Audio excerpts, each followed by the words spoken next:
안녕하십니까.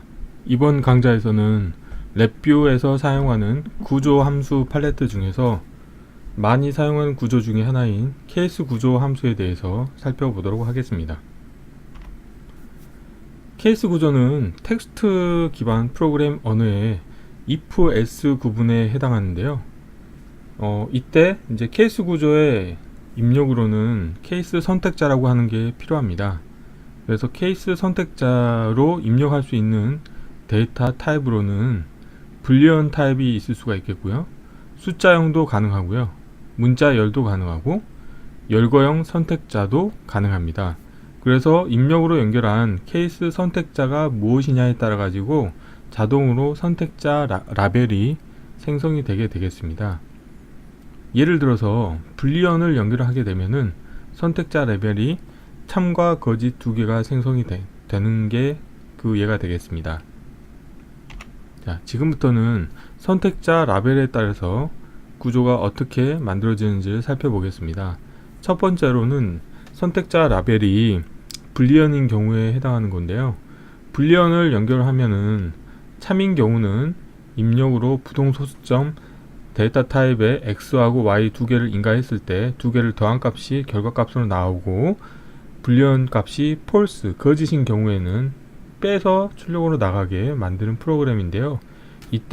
여기에서 좀 주의해서 보셔야 될 게, 처음에 케이스 구조를 이용해서 프로그램을 만드실 때 참 조건에 대해서만 코딩을 하시게 되면은 이 결과값 연결하는 부분이 가운데가 흰색 네모가 생깁니다. 이런 경우에는 그 노드에 추가로 지금 연결이 되어 있는 게 필요하다는 걸 표현하고 있는 겁니다. 그래서 거짓에 해당하는 거를 표현을 해줘야지 모든 조건이 다 연결이 되기 때문에 이 흰색 네모 칸이 없어지는 거고요. 근데 예를 들어서 코드를 짜실 때 모든 조건에 대해서 다 구현하기가 번거롭다. 하지만 뭐 기본값이 다 뭐 동일하게 0이다. 이런 경우에는 마우스 우클릭을 하신 다음에 그 연결되지 않으면 기본값을 사용하기라고 하는 메뉴가 있습니다. 그걸 선택하시게 되면은 자동으로 연결되지 않은 경우에는 기본값 0이 출력되도록 그렇게 코딩을 하실 수가 있게 되겠는데요. 이 부분에 대해서 뒤에서 좀 살펴보도록 하겠습니다. 다음은 선택자 라벨을 숫자형을 연결하는 경우가 되겠습니다. 숫자를 연결하시게 되면 여기서는 인테저 8빗을 연결했는데요. 연결하면은 케이스 구조가 두 개가 생기는데 하나는 0, 하나는 1. 그래서 0 같은 경우는, 그러니까 1을 제외한 모든 경우는 다 0 케이스가 됩니다. 그리고 1인 경우만 이제 두 입력값을 뺀 결과값이 출력으로 나가게 코드를 짜실 수가 있겠고요. 다음은 선택자 라벨을 문자열로 입력하는 경우가 되겠습니다. 기본적으로 문자열을 연결하시게 되면은 참, 거짓 두 개가 발생을 하겠고요.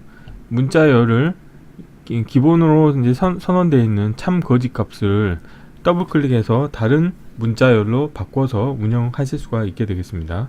이 부분에 대해서도 뒤에서 실습을 통해서 살펴보도록 하겠습니다. 그래서 이게 이제 연습 문제가 되겠고요. 사칙 연산을 문자열을 이용해서 더하기, 빼기, 곱하기, 나누기라고 하는 문자열인 경우에 사칙 연산을 수행하도록 하는 프로그램인데요. 뒤에서 한번 실제 실습을 해보도록 하겠습니다. 마지막으로 케이스 구조에 열거형 선택자를 입력으로 인가를 하실 수가 있습니다. 열거형 데이터 타입 같은 경우는 아이템 편집에서 그 문자열로 아이템을 선언할 수가 있는데, 실질적으로 그 문자열이 숫자로 바뀌어서 바뀐다고 설명을 드렸었는데요. 그래서 만약에 열거형 데이터 타입을 연결하시게 되면은 실제로는 숫자가 연결이 되지만 선택자 라벨에는 아이템으로 표현한 값들이 표현이 되어 있습니다. 자, 그래서 지금까지 케이스 구조의 선택자 라벨로 선택자 입력으로 연결할 수 있는 네 가지, 불리언, 그 다음에 숫자형, 그 다음 문자열, 열거형 데이터 타입에 대해서 살펴봤고요. 지금까지 살펴본 내용에 대해서 실제 실습을 통해서 다시 한번 확인해 보도록 하겠습니다. 자, 미리 랩뷰 VI 파일을 하나 생성해 놨고요. 자, 4층 연산 프로그램을 케이스 구조를 이용해서 만들기 위해서 일단 컨트롤 팔레트를 이용해서 프론트 패널에 숫자형 컨트롤 두 개를 놓겠습니다. 그리고 결과값을 보는 결과값을 하나 놓고요. 그래서 입력은 하나는 X, 하나는 Y, 그 다음에 이거는 뭐 리절트라고 하겠습니다. 그리고 케이스 구조에 선택자 라벨로 표현할 수 있는 게 숫자형도 있으니까 숫자형도 놓고요. 그 다음에 불리언도 있으니까 불리언도 놓겠습니다. 그리고 문자열도 있으니까 문자열도 놓고, 마지막으로는 열거형도 있으니까 놓겠습니다. 그래서 지금 이 부분은 케이스 구조의 선택자 라벨로 인가할 수 있는 걸 나타내고 있고요. 자, 그러면은 이제 코드를 좀 짜볼 텐데요. 각각의 경우에 대해서 테스트를 해보기 위해서 이전 강좌에서 설명드렸던 다이어그램 비활성화 구조를 이용을 해서 좀 테스트를 해보겠습니다. 잠시만요. 왜 이렇게? 오케이.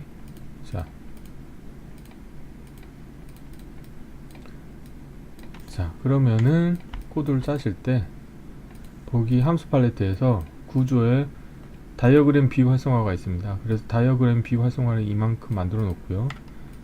일단 활성화 쪽으로 가서 X하고 Y를 연결을 해주고요. 자, 첫 번째로는 케이스 구조의 선택자 라벨을 불리언을 넣는 걸 해보겠습니다. 그래서 일단 X 값과 Y 값을 케이스 구조에 연결하고요. 선택자 라벨에 불리언을 입력을 하면 보신 바와 같이 참, 거짓 두 가지 조건이 생깁니다. 그래서 참인 경우에는 더해주고요.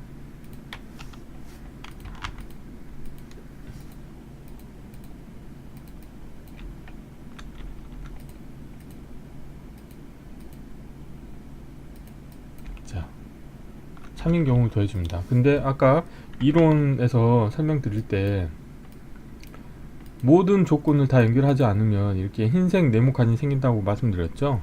즉, 거짓인 경우에 연결을 하지 않았기 때문에 흰색 네모칸이 생겼고, 그 다음에 실행 버튼도 깨졌습니다. 이런 경우에 이 부분을 구현을 안하고 그냥 마우스 우클릭을 해서 연결되지 않으면 기본값 사용을 딱 하시게 되면은 실행 버튼이 다시 활성화되면서 문제가 없어지거든요.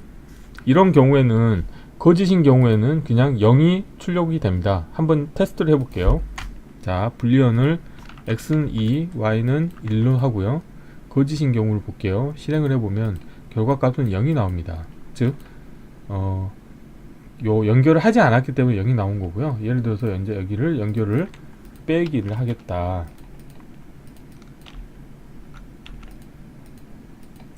이렇게 하고 하면은 1이 나오죠. 자, 그래서 케이스 구조의 선택자 라벨로 불리언을 넣은 경우를 한번 해봤었고요. 자, 이번에는 활성화시키고 숫자형을 해보겠습니다. 근데 이론에서 말한 것처럼 형을 뭐 인테저 8빗으로 선언을 하고 해보겠습니다. 케이스 구조를 하나 만드시고요.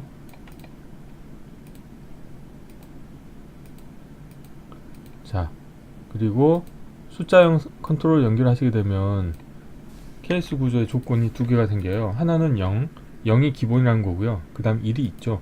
그러면은 1인 경우만, 예를 들어서 숫자인 경우 더하고, 1이 아닌 나머지 경우는 빼게끔 하겠습니다. 자, 나머지 경우는 빼도록.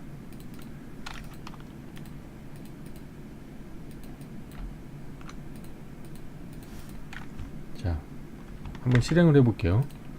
숫자형 컨트롤이 1인 경우는 더한다 했죠. 1로 하면은 3이고요. 1 이외에 다른 값이면 빼는 거죠. 무조건. 뭐 0이어도 빼고.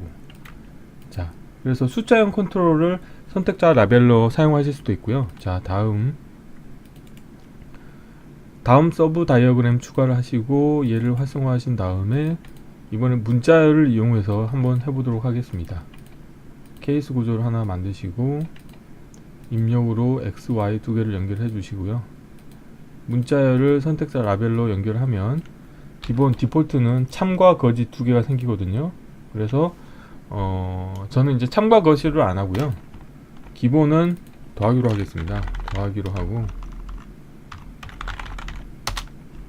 그 다음에 빼기로 하겠습니다. 자, 그리고 케이스에 다음 케이스 추가를 한 다음에 곱하기, 그 다음에 또 다음 케이스 추가, 나누기. 자, 이렇게 한 다음에 사칙 연산 함수를 이용해서 실제 구현을 해 보도록 하겠습니다. 더하고 그 다음에 빼고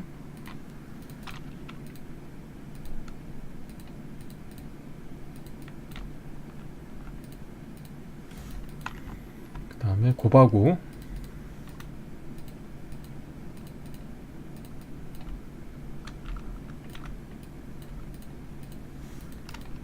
마지막으로 나누도록 하겠습니다.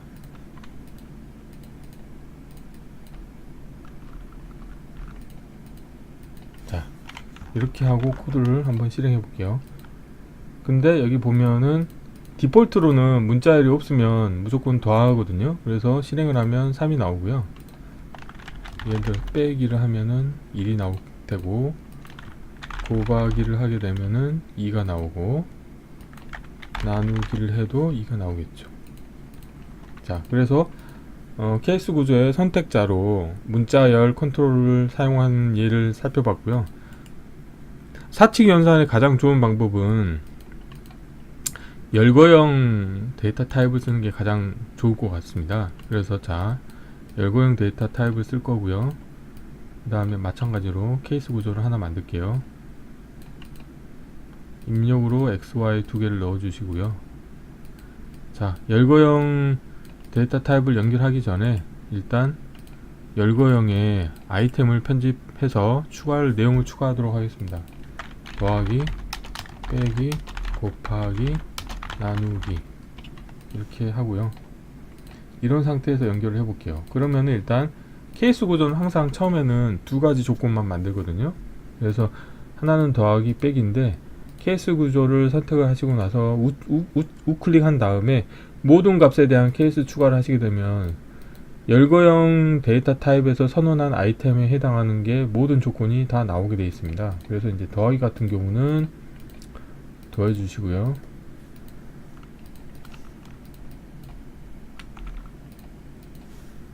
자, 그 다음에 빼기,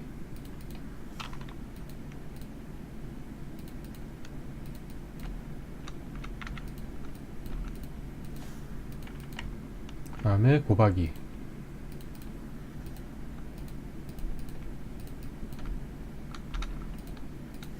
마지막으로 나누기를 해보면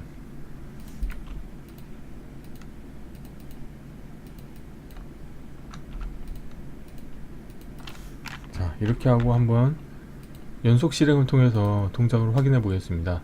더하기를 하면 3, 빼기를 하면 1, 곱하기 하면 2, 나누기 하면 2죠. 자, 이처럼 케이스 구조를 이용해서 사칙 연산 프로그램을 만들어 봤는데요. 마지막으로 다시 한번 요약을 해보면 케이스 구조를 사용할 때 선택자 라벨로는 불리언, 숫자형, 문자열, 열거형 데이터 타입을 다 사용할 수 있음을 확인하였습니다. 자, 이번 강좌는 이상으로 마치도록 하겠습니다. 감사합니다.